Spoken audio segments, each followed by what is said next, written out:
আসসালামু আলাইকুম রাহমাতুল্লাহ।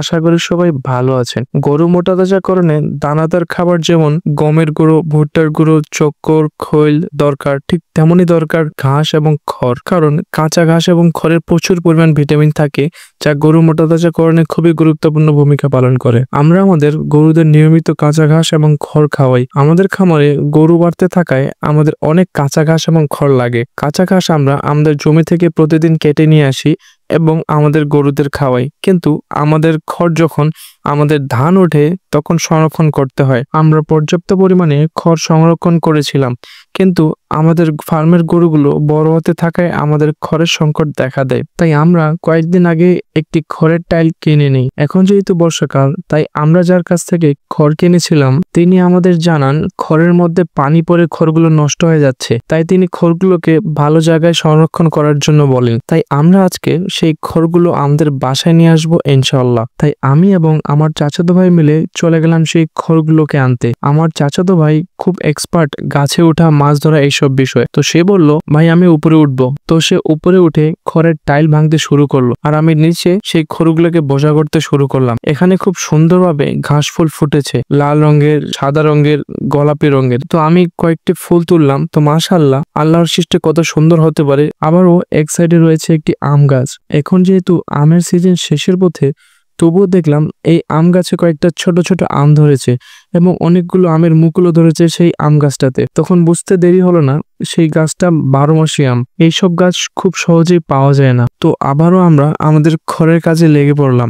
আমি এবং আমার চাচাতো ভাই মিলে খড়ের কয়েকটা বোঝা করে নিলাম, কারণ এই খড়গুলো একটু ভিজে গেছে, যার কারণে সেগুলো সংরক্ষণ করা যাবে না।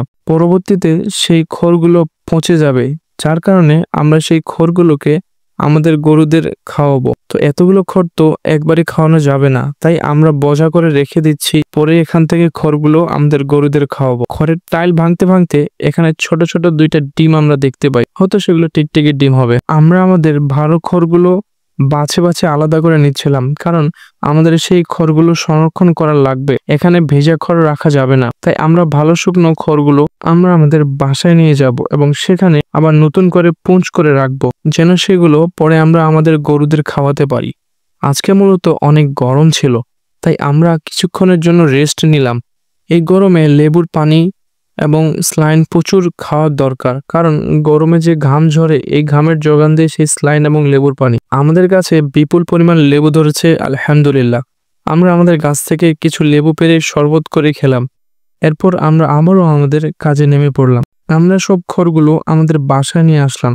আমরা যেহেতু এই খড়গুলো আমাদের গরুদের জন্য সংরক্ষণ করে রাখবো, তাই আমরা সেই খড়গুলো পুঁজ করে রাখবো ইনশাআল্লাহ, যেন সেগুলো বৃষ্টির পানিতে ভিজে না যায়। এখানে আমি, আমার বাবা এবং আমার চাচু সবাই মিলে আমাদের খড়ের পুঁজ করতে শুরু করলাম। আমি এবং আমার বাবা দুজনে মিলে খড়গুলোকে আমাদের পুঞ্জে তুলে দিচ্ছিলাম এবং আমার চাচু সেই খড়গুলোকে খুব সুন্দরভাবে সাজিয়ে দিচ্ছিল। এই খড়ের পুঁজ করতে হলে আমাদের সেই খড়গুলোকে ভালোভাবে সাজিয়ে তারপর পা দিয়ে ভিতরে ঢুকিয়ে ফেলতে হবে। তা না হলে বৃষ্টির সময় এখানে বৃষ্টির পানি জমা হয়ে যাবে এবং খড়গুলো ভিজে নষ্ট হয়ে যাবে এবং আমরা পরবর্তীতে সেই খড়গুলোকে আমাদের গরুদের খাওয়াতে পারবো না। তো আলহামদুলিল্লাহ, আমাদের সব খড়গুলো দিয়ে আমরা একটা ছোট্ট সুন্দর পুঁজ তৈরি করে ফেলেছি, যেগুলো আমরা পরবর্তীতে যখন আমাদের খড়ের প্রয়োজন হবে তখন এখান থেকে নিয়ে আমাদের গরুদের খাওয়াতে পারবো। খড়গুলো পুঁজ করার শেষে আমরা আমাদের সেই ছোট্ট পুঁজের উপর পলিথিন দিয়ে ঢেকে দিলাম, কারণ এখন বর্ষাকাল, এই পুঁজের উপর বৃষ্টি পড়বে না। তবু আমরা কোনো রিস্ক নিলাম না, আমাদের পুঁজের উপর সুন্দরভাবে প্লাস্টিক দিয়ে ঢেকে দিলাম। তো আজকের ভিডিও এই পর্যন্তই।